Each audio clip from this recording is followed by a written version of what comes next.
आर्या जी, सभी लोगों को मेरा जय ओपीएस। क्योंकि साथियों, ये ओपीएस की जो मांग है ये हमारे दिलों में है और हमारे दिल और दिमाग में हमेशा यही चल रहा है। सर्वप्रथम मैं सभी लोगों को इस मंच पे स्वागत करता हूँ, अभिनंदन करता हूँ। मातृशक्ति का हमारे विभिन्न जो घटक संगठन हैं, उनके पदाधिकारी, उनके सदस्यों को मेरा तहे दिल से नमन, मेरा प्रणाम। साथियों, हम सभी लोग यहाँ पे खुशी से नहीं आ रखे हैं। सबसे पहले मैं ये बात कहूँगा, क्योंकि हम लोग हैं उत्पीड़ित, और जब लोग उत्पीड़ित हो जाते हैं तभी लोग घर से बाहर निकलते हैं, और हम भी घर से बाहर निकले हुए हैं और सर पे कफन बांध के निकलते हैं। कारण क्या है कि हम लोकतांत्रिक देश में जी रहे हैं, लेकिन लोकतंत्र जो है अभी तक भी लागू नहीं हुआ है।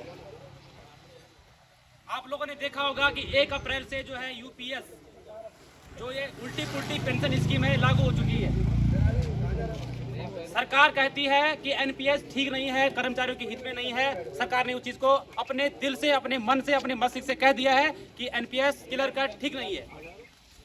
अब यूपीएस है साथियों, तो आप लोग इस यूपीएस के भ्रम जाल में, इस माया जाल में मत फंसना कि हम विकल्प पत्र दे देंगे कि जो हमारा बेसिक पे होगा अंतिम सैलरी का, उसका 50% मिलेगा तो हमारा काम चल जाएगा। साथियों, मैं आपके जहन में बात डालना चाहूंगा, ये यूपीएस जो है एनपीएस से भी बुरी है। दो टूक कह रहा हूं मैं, ये यूपीएस जो है एनपीएस से भी बुरी है। बहुत ही घटिया स्कीम है जिसका हम घोर विरोध कर रहे हैं। और आज जो हमारी ये रैली है, इस रैली का जो मकसद है ये यूपीएस का विरोध है। दो टूक विरोध। हम लोकतांत्रिक देश में जी रहे हैं, इसमें 1 नेशन 1 पेंशन की बात होनी चाहिए।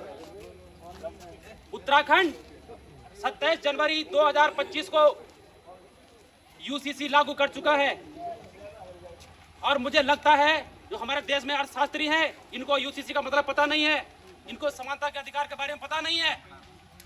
यूसीसी लागू कर दी है जैसे कि घोड़ों की रेस हो रही हो। उत्तराखंड प्रथम राज्य बन गया है 27 जनवरी 2025 से यूसीसी लागू करने वाला।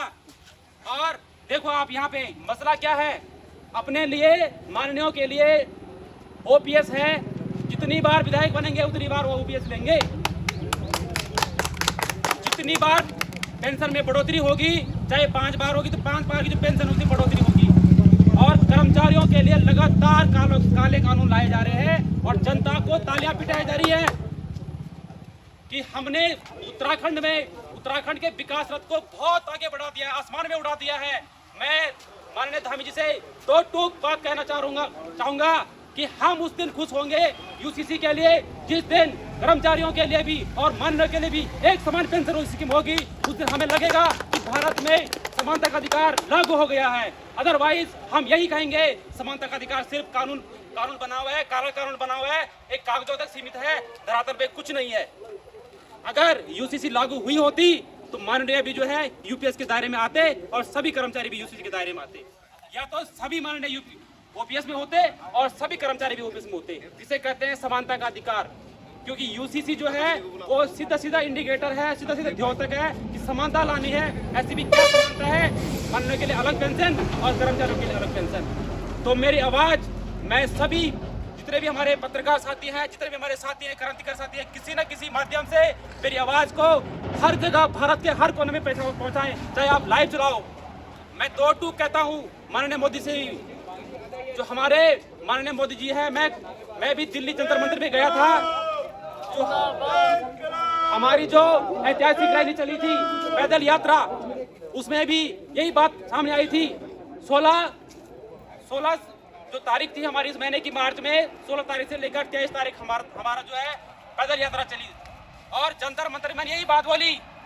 माननीय मोदी जी से मेरी यही आह्वान था कि आप समानता की बात करते हैं तो समानता तभी मानी जाएगी जब आप भी वही पेंशन लेंगे और हम भी वही पेंशन लेंगे।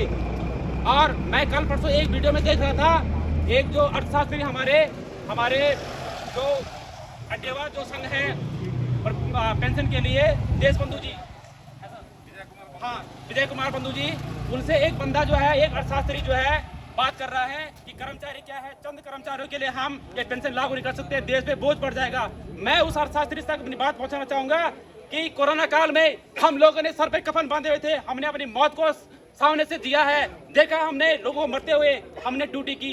वही 15% लोग जो है 85% लोगों का जीवन को बचा रहे थे, उसी में से डॉक्टर्स, विभिन्न विभागों के अलग अलग कर्मचारी जो अपने जान पे जोखिम में डालकर उन लोगों को बचाया। और ये बात करते हैं कि 15% लोगों की वजह से हम पूरे देश को जोखिम में नहीं डाल सकते। तो मैं पूछना चाहता हूं कि जब इनकी 7-7 प्रकार की 8-8 बार की पुरानी पेंशन लागू हो जाती, इनके 70% भत्ते बढ़ जा रहे हैं, तब हमारे देश पे जो है बोझ नहीं पड़ रहा है। सिर्फ कर्मचारी इनको नागवार लगते हैं, सिर्फ कर्मचारी इनको गंवार लगते हैं, इनको गौण लगते हैं। तो मैं सभी साथियों से कहना चाहूंगा कि आप लोग शिथिल ना पड़े, इस यूपीएस को ठुकराएं, इस पे ठोकर मारे, और चाहे कितना भी दबाव हो जाए आप लोग इस यूपीएस को एग्री नहीं करेंगे, इसका विकल्प पत्र नहीं भरेंगे। पुरानी पेंशन जिंदाबाद जिंदाबाद जिंदाबाद, पुरानी पेंशन जिंदाबाद जिंदाबाद जिंदाबाद, यूपीएस मुर्दाबाद मुर्दाबाद मुर्दाबाद, यूपीएस मुर्दाबाद मुर्दाबाद मुर्दाबाद। हमारी नो प्रूफ की टीम जिंदाबाद जिंदाबाद। हम लोग, सरकारें बदल जाएंगी, सत्ता बदल जाएगी, ये लोग बदल जाएंगे, काले कानून वाले। हमारा इरादा नहीं बदलेगा, हमारा इरादा लगातार ओपीएस से लड़ाई लड़ता रहेगा। ओपीएस जिंदाबाद, ओपीएस जिंदाबाद। धन्यवाद।